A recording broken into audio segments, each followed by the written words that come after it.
like to welcome Amanda Rhoads. Amanda is the Manager of Employee Benefits and Communications at Stratosphere Quality. Welcome, Amanda. Thank you.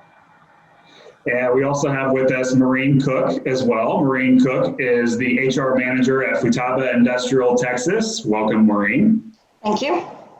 And I think just starting off, giving some context to our guests of who we have on the line, I'm going to allow you to introduce yourselves and also the organizations that you work for. And so, Amanda, if it's okay, I'll start with you if you want to tell us a little bit about how we came to be together on the call today and who you are.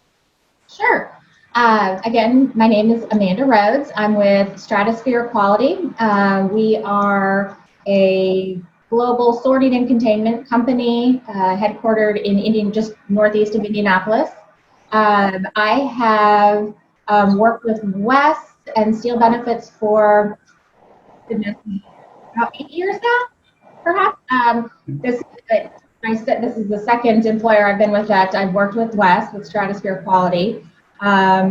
And developed a great relationship and have expanded services with Steel. So I'm excited to be here and talk about the call center. Thank you so much for that, Amanda. And Maureen, do you mind telling us a little bit about who you are and how we came to be here together on the call today? Yes, I'm with Futaba Industrial, Texas, like you said, and we are actually on the Toyota plant in San Antonio, Texas, but we're one of 5 locations in North America. Our corporate headquarters is in Chicago, Illinois, and so Wes came to our company about 3 years ago, so we've only had about 3 years experience, but it has been a tremendous asset to our company. It has made our benefits open enrollment so much easier, and so we build parts for the Toyota Tundra and the Toyota Tacoma in San Antonio, but you don't ever see them because they're underneath everything, but they're all the safety parts. So we're happy to have Steel as part of our company. Awesome. Thank you for that, Maureen. And I'm so excited today number one, to talk with you both and also for our guests that are on the line, both from a Stratosphere, H.H. Gregg, and Futaba Steel working relationship. We've been able to do a lot of cool things just over the course of the last 3 years or 8 years. And a lot of our guests on the line have maybe implemented some of those things, but there's some things that we have done together, but that maybe some of our guests haven't yet. So I'm looking forward to a jam-packed session today where we can talk a little bit about just the experiences that we've had together with the goal of maybe helping our guests to maybe borrow something which might make sense, especially in a world where benefits communication is shook up this year in 2020. And Amanda, when you and I first started working together 8 years ago, we had basically effectively built our call center for the ground up, working together with you. And it's fun to look back at now, but 8 years ago on the first day of call center enrollment that we ever had, everything went perfectly smoothly on that first day, right? Oh, yeah.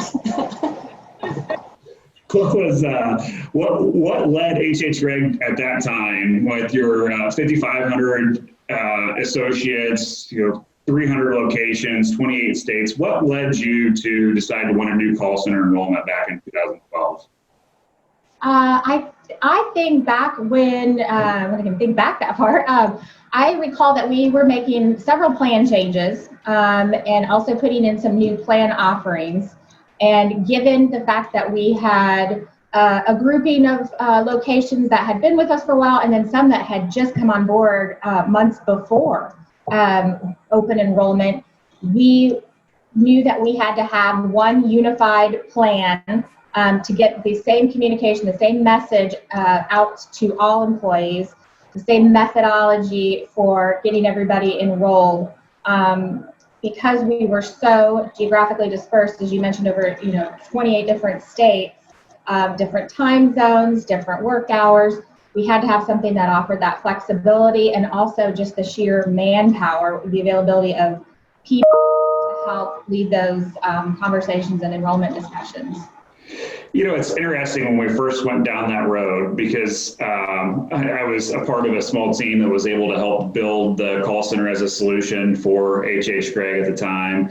And I remember on that, we would go through a 3-week setup process, which was really an incredibly fast setup process for something like that. and dealing with things as simple as how are we going to acquire phone lines and who's going to be the call center representatives and how are we going to record calls. And then the very first day of enrollment that you and I ever did together, the first day of the open enrollment period, Hurricane Sandy rolls along the East Coast. And do you remember what happened? I do, which, looking back on this, I think this was also, it was, I hate to use the term perfect storm, but it was the tail end of hurricane season. So who in the world would have thought as a, failover plan that, we're going to have to, just in case there's a hurricane in New York City, what are we going to plan for? So we found ourselves, or I should say all of us did with the hurricane, it flooded downtown New York City, and that is where Wes and his team had, I believe, the servers or our servers were under 6 feet of water, and we had 15 benefit enrollers sitting there on the first day of enrollments with no phones for employees to call into back in 2012. So it's just funny. I would say in my professional career, that might have actually been the high point in terms of work stress, in my life. So it's amazing, how I'm so thankful for how patient you were through that. And now here we are 8 years later explaining what we did and trying to pay those lessons forward for others. So it's a pretty cool thing.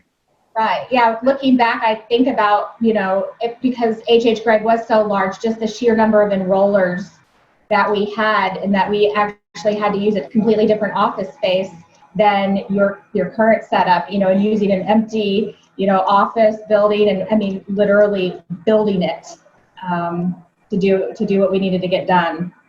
And Maureen, as recently as 2017, you were still working with paper enrollment forms and doing some manual enrollment processes. And how did Futaba, that first year when we installed the electronic system, how did you decide to change your enrollment process when we went through that the first time?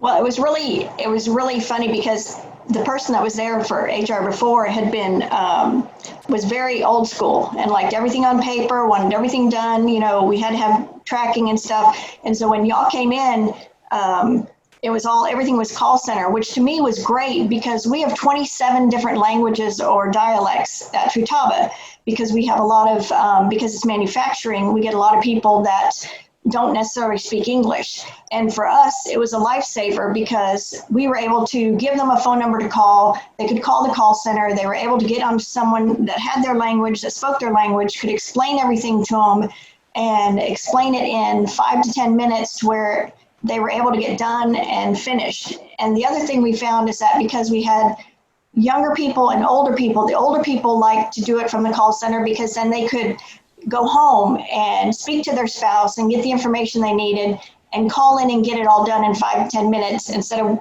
filling it out and us having to explain everything. So it was wonderful. It was so much easier. And Amanda, I'm imagining that not everyone loves call center all the time, and that over the course of your working relationship, there's been times where there was great enthusiastic adoption, and other times where we've said, is it really worth doing this? So what has been the employee experience just throughout that time, the adoption of call center enrollment over the 8 years we've been working together? Sure. I think, initially, because it was completely brand new for both organizations, but I'll speak to Stratosphere, most people were receptive to it, but we have, we had our grouping of our sales folks who are used to doing things remotely or from home, and our IT folks, said, we have to call somebody. Why do we have to call? I want to go online. Can't we do it that way? And now we have a handful of them who I look forward to. They're like, oh, I get to make my benefits call this year, and we've had several of the same enrollers from year to year too. So a lot of times they will speak to the same person and they remember them.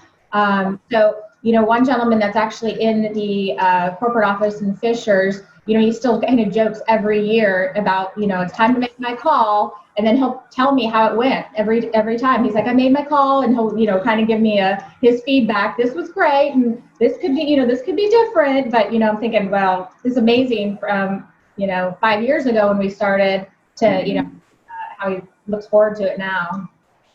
How would you say benefit understanding is important just in the grand scheme of things at Stratosphere? Like, why does it matter if people understand how their benefits work or what's available? Well, I think one, from the standpoint of we have two classes of benefits. So there's a differential in the packages that are offered. So even though you might have two employees working side by side, they may have different benefits offered to them. And if you've got them talking to each other and nobody else, one assumes they get this and the other one assumes they get that, and then they find out they don't really understand what the other one has. So employees calling in will have that dedicated time to explain, okay, here's the package that you have.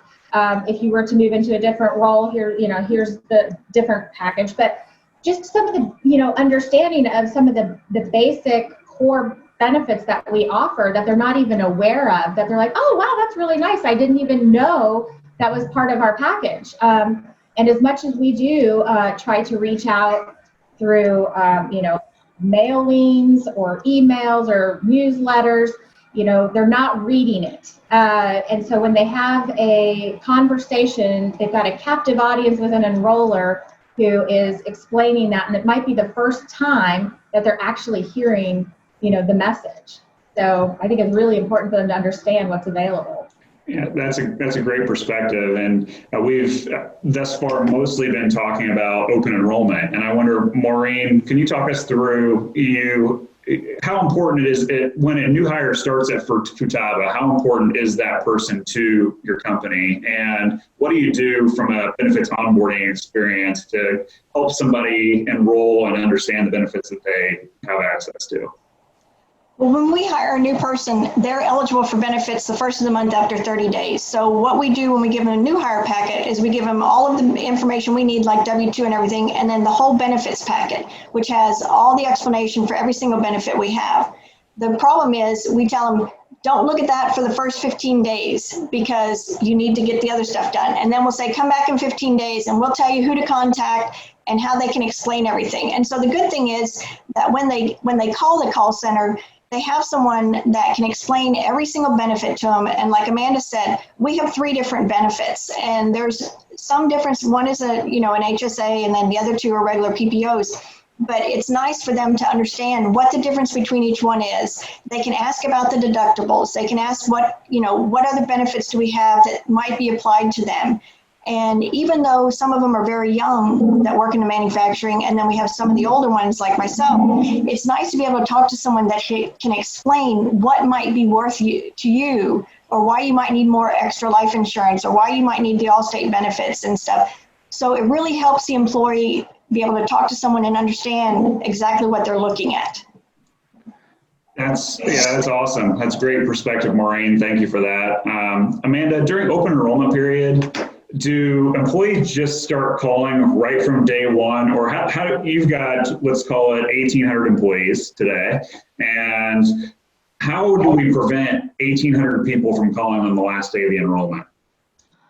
Well, we have put in, tried a couple of different things. I know the first couple of years we would stagger the call-in schedule based on your work location. So if you were in, Michigan, Indiana, and Nevada, you would call the first week. And then the second week we would have other states. And then we normally had a 3-day period leading up to Thanksgiving that, was kind of our catch-all week.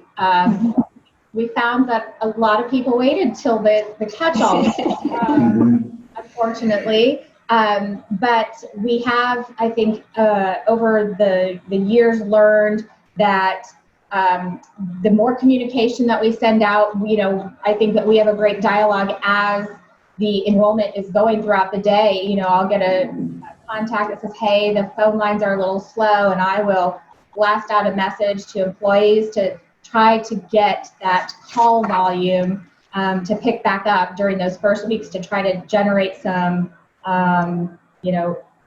messaging around that. So people are like, oh yeah, I do need to call. And we tell them, don't wait till those last few days because you will be sitting on hold. You will have to wait. We try to make it sound like don't wait, and we still get them, but it's gotten better. And so I think when you do have a huge grouping of employees, especially geographically spread out, it does help to try to attempt to schedule a time for them to call in. Yeah, that's a great point. That's super helpful. We've got our first question that's come in, and I will remind our guests that are on the line that there is a Q&A section on the bottom. And so maybe if you're an employer that hasn't done call center enrollment before and you have questions about how it would work or what a pitfall is or what's kind of been done in the past, feel free to submit your questions directly through the Q&A. Our question that has come in at the moment, I'll direct this to both of you, and Amanda, I'll start with you first, is how do we do call center hours at open enrollment time? The call center hours, that's always a discussion as we're leading up to our planning. When we meet with the team at Steel to talk about what are we looking at, are we going to do of active or passive enrollment, because that's going to dictate, I think, our volume of calls that are going to be coming in. And then we take a look at, the population, and we normally will do, I think we've done the last couple of years, a 7 a.m. to 7 p.m. Schedule, because that fits the, primary group that we've got employees in. But I know that there's always been some flexibility, especially on those last few days, if we need to catch somebody who perhaps is in California, we might be able to get them really early or later in the evening. But we've also had instances where I don't believe we've used it the last few years, but there was the opportunity or the functionality to schedule a call. So I know that there's that tool that Steel offers for people who want to actually have that on their calendar that, at 5 p.m., I'm going to have my benefits call. But having that extended time, that 7 a.m. Catches kind of our first shift people or second shift, and then to 7 p.m. might get our first shift coming off, or they'll call from home in the evening with their spouse, on speaker with them so that they're both hearing it. Both of them are able to answer questions, that kind of a thing. So, Steel's always been very flexible with us of what do you need, when do you need us available. And Maureen, we know that different employers have different needs from terms of hours, shifts, et cetera. With Futaba and with your location specifically, how have we dealt with hours of operation in the past to get people enrolled? It's been really good because, like Amanda said, it's like usually 7 a.m. to 7 p.m. or 8 a.m. to 8 p.m., but we have two shifts also. And so the first shift gets off at 3:15, the second shift goes in at 6:30. So we've got plenty of time for them to call in between. And we'll remind people, okay, as soon as you get off work, go home and get with your wife and call, or your husband and call. Or the other thing that I like, the way we can follow up to make sure that everybody's called in is on the Steel Benefit website. When we go in, we can see who's actually called, who's actually enrolled, who's still incomplete, who hasn't done anything. So then we get those names and we go to them and say, hey, don't forget, you got to call in. And, it's sometimes like, oh, shoot, I forgot about that. It's this week and everything. And like Amanda said, right before Thanksgiving, you have all those people calling in. So we try to alleviate some of that. And we'll get people to call in earlier and say, hey, don't forget, here's that number, call them right away as soon as you get home. And that does help, but especially being able to know who hasn't contacted and who still is out, we can follow up with them right away. I appreciate you bringing that up, Maureen. And for our listeners on the line, Futaba also uses the Steel technology system. And Maureen had alluded to that with the list of who has completed or who has not completed enrollment. What are some of the things that you use the Steel system for that supports enrollment from a reporting standpoint or enrollment standpoint? Like how do you use the system during enrollment, if at all? Oh, we use the system, I'd say pretty much every day, just because every time we convert someone from a temporary employee to a full-time employee, we need to know that they've enrolled. And so if they haven't, I go in every day and make sure that they've enrolled. If they haven't, I contact them, let them know. I can also see if they've been enrolled, but they need to be followed up on. And the other thing we'll use it for is if someone will have a question, they'll say, well, I think I finished my enrollment, but I'm not sure. I can see that it's incomplete. And then I can go to them and say, okay, this is what you still need to do. So then they'll contact Steel Benefits again. And get the information. Maybe they forgot social security numbers, or they couldn't decide about extra life insurance. So all of that has helped us tremendously, being able to follow up with people and make sure that everyone gets enrolled on time and there's no extra questions. Awesome. Amanda, have you ever had it happen where an employee comes back after the fact and says, that's not what I did on the phone. That's not what I enrolled in? Absolutely. Every year we have these. It's actually, I believe, probably declined because the employees now realize, oh, they have recorded statements at the end of the call, and they run through and we, say yes or no, this reflects. But I can't tell you how valuable having that recorded statement and recorded call has been for us when in May somebody comes to us and says, I elected dental insurance. I know I did. And, of course, they haven't been paying for it all year and they haven't noticed that. But we'll reach out to Steele and say, hey, can you pull this call? And the team will do that and send over the recording, and we'll listen to it. And, we're normally sitting there like, yeah, they didn't elect it. So, we're always usually, not that I want anybody to miss out on their benefits, but I want to make sure that, it wasn't an error. And so that we'll say, we just listened to your call. Unfortunately, you did not elect. You'll have the opportunity, next open enrollment. But it has absolutely been fantastic for us that you guys have been able to do that and provide that backup for us. Maureen, how has Steele supported you throughout the year? So we had an open enrollment process. You're working with Mike Blink primarily, I believe. What are some of the things that, through the year that you and Mike have contact on? I'll tell you, that's one thing I can't say enough about is the customer service at Steele Benefits, because every time I have an employee come up and say, I need to file a claim on this, or I need help on this, or I need to add my daughter, she just moved back in with us, or I need to take off my wife because I just got a divorce. If I can't do it online, I can immediately email or contact Steele, and within 2 minutes, I get an answer back. I was telling somebody, one of my employees had enrolled his daughter in dental, and for some reason it didn't go through or whatever, my fault, I'm sure. But I contacted you on a Sunday afternoon. I contacted Eric, I think, and said, hey, this person needs dental insurance right away. She's in Brownsville. And so within 10 minutes, he emailed me back and said, it's done, we've got it. And I'm like, geez, on a Sunday afternoon. But the customer service is so phenomenal that it's like, I feel like I'm just next door and call you up as my best friend and say, can you help me with this? And I've never had a no.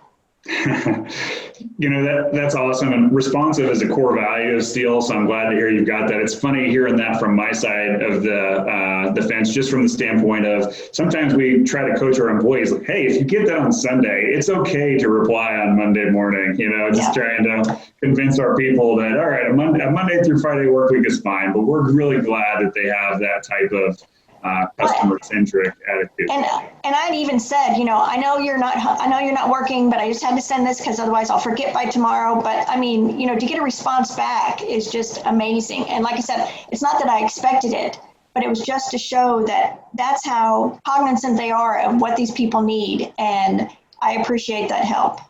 Let's maybe pause here for a second, and I've got a poll question that I'd love to share with the audience. And for our guests that are on the line, I'm going to ask, how did you do your enrollment last year? So for the year 2019, what did you do? Were you enrolling on paper? Were you doing self-enrollment online? Were you enrolling on-site with HR or enrollments, or by telephone? And you're welcome to select more than one if you deem appropriate, and we'll give you just a couple minutes to answer.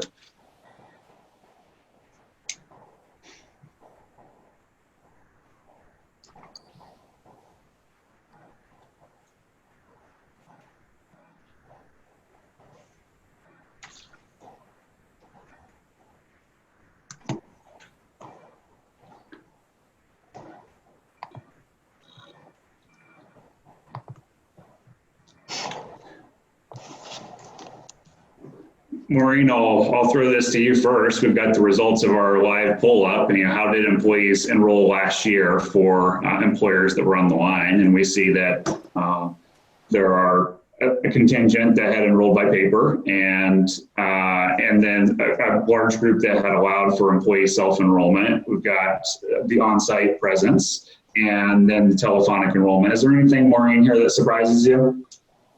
No, but it's funny because we were the type that, like you said, we did it on paper. And a lot of our employees, especially the younger ones, are real tech savvy. And so they like the online enrolling. But it's funny because since we've been doing by the telephone and the call center, they like that even better because now they're able to talk to someone and ask them questions about a particular benefit. Whereas when they do it online, it's basically, here's the information, check what you want, and then go to the next question. And so now they're more apt to call on a telephone because they can speak to someone and get the information they need, and it's done the first time. And anything that, when you see these results, anything that jumps out and says, wow, that surprises me, or any perspective?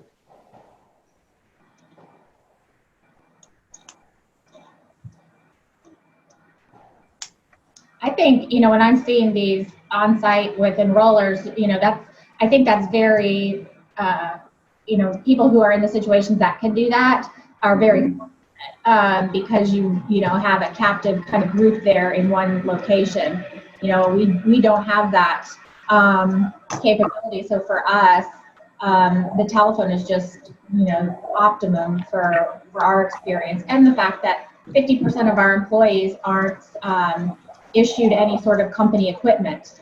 So unless they have a smartphone, which a lot of people do, but not necessarily would know how to use it for enrollment, we just haven't found that that's an option for us. And maybe along those lines, you've been in a situation, Amanda, where for the last 8 years, it really hasn't been practical to go out and meet those employees where they're at. And there are many of our guests on the line today that maybe they have been able to do that, but in a world with COVID, are there going to be third parties allowed on their sites at all? Or are they have employees that are working remote? And so I'm imagining that a lot of the employers on the line are considering questions like, do we go completely self-enrollment? Do we open it for a call center? What does a call center look like? If you were to give advice to that employer that has had on-site enrollments in the past and has primarily done it that way and is considering making telephonic enrollment available, is there any kind of keys to success or words of wisdom that you would share to the employer that's making those considerations right now? I would say, try to keep an open mind, because I think a lot of times people tend to think of, a call center. When people have had their experience with enrollment via the call center, a lot of times they feel like they talked to somebody from my team, and we branded it that way. We call it the Benefits Service Center.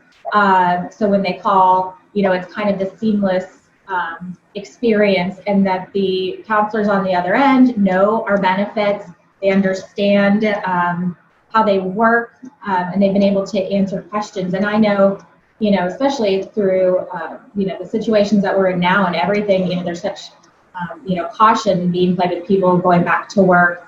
People are anxious. I think that there's going to be a general appreciation for that. Oh, hey, I don't have to go to one location. I'll have this available, and I have that opportunity to speak with somebody one-on-one, get my questions answered, and they'll take as little or as long as you want. I've had feedback from people that my call took 5 minutes, and then I'll look at other ones where I can see the call record and they were on the phone with them 35 minutes, and I'm thinking, oh my gosh, what were they talking about? But so I think it's a great option, especially, right now, just in this, climate that we're in, just a perfect fit for that. It's interesting. I don't know, you may have a feeling for how your participation levels and your benefits compare with other employers, or you may not. I'm not sure. Just, sometimes we get so ingrained in what we're doing. that maybe it might not be as easy to understand the relativeness, but both of you are in organizations where in a life plan or a disability plan or a critical illness plan, you have double, triple the participation of what many other employers have in some of those types employee voluntary benefits. Maureen, is there any reason why you should care what your participation are in those benefits? Is that a good thing that people are participating? Does it not matter? Like, what's your perspective on participation? Well, with me, I always explain to the employees that, the company offers them short-term disability and life insurance, and then it's up to them to get the other stuff. But I explain that, long-term disability is one of those things that it's very important because you never know. You could be in a car accident tomorrow and be out for the rest of your life. I mean, if you have long-term disability, it'll pay for it, and, until you reach Social Security. And then like life insurance, we tell them, we're in a manufacturing plant. We have like 84 robots, and you never know when something could happen. People just get careless or they're just not paying attention. And so to me, it's like the life insurance because it's not expensive and it's something that, they leave their family with, with peace and, peace of mind that they can support themselves for the next couple of years or whatever. But it's, the one thing that we try to explain to them is that, insurance is not cheap, but it's not expensive. And in the long run, it's all about what you do for your family and what you do for yourself. And so basically we tell them the best thing you can do is cover yourself as much as you can because you don't know what could happen out there. And especially with this pandemic, who knows what's going to happen. Amanda, I was looking at an employer that I'm currently talking to that hasn't hired Steel yet. And I was taking a look just within the last week at their participation in their plans. And so I noticed that their accident plan participation is running at around 8%. And compare that to Stratosphere's, and historically, we might see numbers more like 30% of your employees participating. Does that matter? I think it does. We do, I would say it's the minority. We do have what we consider our, people that they're like, I'll take that, I'll take that, I'll take that, I'll take that. They get everything. They don't even know what they have. But there are people, that's one of the best things I think about the call center experience is that, for our one base of employees, our, the entry level, their medical plan kind of leaves a gap in care for certain things. So the enrollers at Steel will explain to them, if you have this in place and this were to occur, you're going to have this safety net with this, and they wouldn't have known that otherwise. You're like, I don't know what that is. I don't need it. I can't, I have so many different stories about either the accident, the critical illness, or hospitalization from employees who have said, I am so thankful that I got that. And I didn't think I was going to need it, but thank goodness I had it. And so I do think it's important that they understand what these benefits are and the value of them. Maureen, this is just a little off the topic of call center, but in a world where people might enroll by meeting with an enroller or talking to somebody on the phone, is it still important to do any kind of pre-communication to your employees? And what have you done to communicate what's going on before if they actually get to the point where they're enrolling? Well, we always meet with our employees. We have regular meetings with them and explain to them that, in the next couple of weeks, this is what we're going to do with the open enrollment. And it's their chance to decide what they want for the next year. And so that we'll have enrollers on site, plus we have the call center, and we give them the information ahead of time saying, this is what the benefits are going to cost. This is what benefits are available. This is what you can pick up. This is what this one covers. And then, so we give them an idea of what they can choose from. And then if they have questions, they can ask the enroller, so they're a little more knowledgeable when they contact the call center or when they actually meet with the enroller. So it helps them be prepared. The other thing, because like I said, we have so many languages, for the ones that don't understand English, they have the opportunity, even if they go speak with an on-site enroller, they'll call the call center because they can get someone that speaks that language, and they get a translator that will help them go through every single plan we have. And then they don't feel like, here on paper, we've made them sign for this and this and this, and they have no idea what they're getting. So for us, it's been a tremendous benefit because we have more participation in some of the ancillary products that we have that we didn't have before, because now they understand what that product is. So Amanda, I've been doing call center enrollments for 8 years now, the entirety of the time that you and I have been doing it together, right? And I've seen dozens of employers incorporate telephone in part of their strategy. And the two companies that we've worked with that have the highest call adoption during that 8-year period are H.H. Gregg and Stratosphere. And so there's maybe one common denominator between that, right? And it's you. And so I'm wondering, what are you doing during open enrollment that is resulting in such high adoption for people calling in and using the resources available? Lots of threats. I'm just kidding. A lot of communication. I probably bombard employees with communication, but for every 5 messages I send out, maybe one of them sticks. So I, as each day of open enrollment passes by, I run reports. We ask Steele every day for a call, call volume, call log. And we've put into place this last year, we would draw for the, during the week, we draw names. So there would be an award for the very first caller of the day. We draw random names from, the second, third, and fourth day, and then last caller, of the first week. Just trying to put some fun into it. I know you've seen my communications. I try to keep lighthearted and fun, and to get people to read them. But I think it's a volume of, hey, it's simple messaging. It takes 5 minutes. You get all your questions answered. You can ask questions, do all of that in one phone call, and then you're done. You don't have anything else to worry about. You don't have to put it off and then go, oh yeah, I still have to do this at the end of the night. Just get it done. And so that's kind of been our message throughout the open enrollment period. Awesome. We've got a question coming through the Q&A, and we're coming down to the end of our conversation here with Maureen Cook and Amanda Rhoads. And so I would invite you, if you have any questions that you want to get into the Q&A before we finish, feel free to get those in now, and we'll take a look at them as we wrap up here. Maureen, I'll give you a chance to throw out a lifeline if you want some help on this question. I'm not 100% sure if you'll know this answer or not.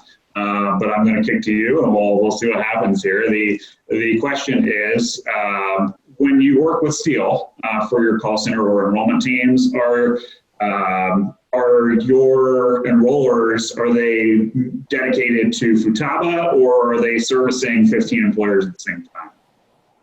No, the enrollers that we have are dedicated to Futaba. And so, because like I said, we have on-site enrollers. And so we usually have a couple there that are there for a whole week, but they'll tell us, okay, we spoke to the enrollers and this is what they've come up with. But the enrollers we get are dedicated to us, because I know someone will say, well, I spoke to that person yesterday and I spoke to that person, the day before. And so they'll tell us who they spoke to. And it's funny because they'll comment and say, he was really nice. And, we have a lot in common. And so I know they talked about things other than just enrollment, but that's those 35-minute calls, I think, Amanda. I know they're dedicated to us, because if we have a question, we can go back and ask, and that person will answer us back.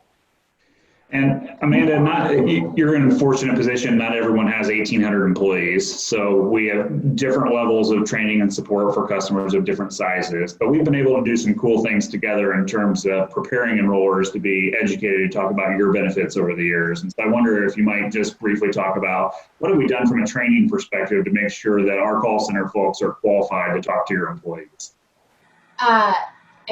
From the very beginning, when we first did our first project with H.H. Gregg, I feel like that was maybe a full 3-day. We're in the conference room with big binders going through plan by plan with the enrollers. And I know early on with Stratosphere, I would come over on weekends leading, in October, and we'd go through the plans one by one with everybody, get questions answered. I would log everybody on, because one thing that is a little bit different with Stratosphere is we have your team logging on as users system. So they're doing the enrollments using our technology. So just walking them through, hey, we've got a few kind of odd setups here, and how to manipulate that. But yeah, every year it's taking a look. Steel works really closely.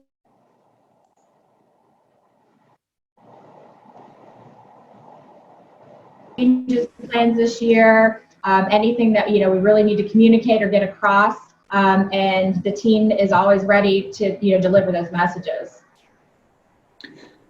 Maureen, anything that kind of in closing, anything that you're going to do that is going to be a part of your open enrollment this year from a communication enrollment standpoint that you think it might be a good idea for some others to borrow? Yes, I will mention, because like I said, we're manufacturing, the only people that have access to email at our company or to the company email are about 60 people out of 360. All the rest are in the plant, and they don't have email capabilities with the company. So we don't have the luxury of sending out emails to all these employees and saying, hey, it's open enrollment, it's open enrollment. So before we'd have these big meetings with all these employees, and like I said, we have the 2 shifts. It's hard we can't do the big meetings anymore because of the pandemic. So what we're going to do is do texting, and we've got the text capability to where every employee has a cell phone. I mean, that's like next to their ear all the time. They have a cell phone. So if we do the texting, we can do the text messages and say, hey, it's open enrollment, it's open enrollment, because we don't have the luxury that we had last year and the year before of having these meetings. So you have to change things. And like I said, not everybody has a computer, but they all have phones. So we can get them to call in because of the texting. Yeah, that's an awesome piece of practical advice to close with. Thank you for that, Maureen. Amanda, same question. As you look at how Stratosphere's open enrollment will happen this year, anything that that will be a part of your strategy that you think might make sense for somebody else to borrow? I think for us, it's going to continue to be the call center will continue to focus on the messaging that the one, I think, primary key benefit for us is that we rely on Steel to communicate so much of what the benefit package is. As I said, whether it's meetings or newsletters or anything like that, I just don't think there has been anything as successful as the one-on-one conversations with the enrollers. And I think we'll continue to put that messaging out there to make sure that they take advantage of that opportunity. Awesome. Maureen Cook from Futaba and Amanda Rhoads from Stratosphere Quality, thank you so much for joining us. I think that was an awesome discussion that we had today. Also, for our guests that are on the line, don't take it lightly that you've chosen to take an hour out of your morning to spend it with us. So we thank you as well. We hope everybody enjoyed today's session. And as we look forward into next week, we'll be back a week from today talking with Ruthie Gray. For those of you that are on our Steel platform, Ruthie has been a development leader over the last 10 years or so.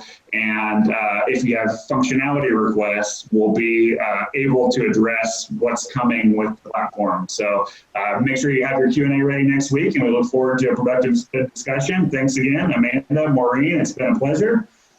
And we wish everyone a wonderful day. Bye. Bye.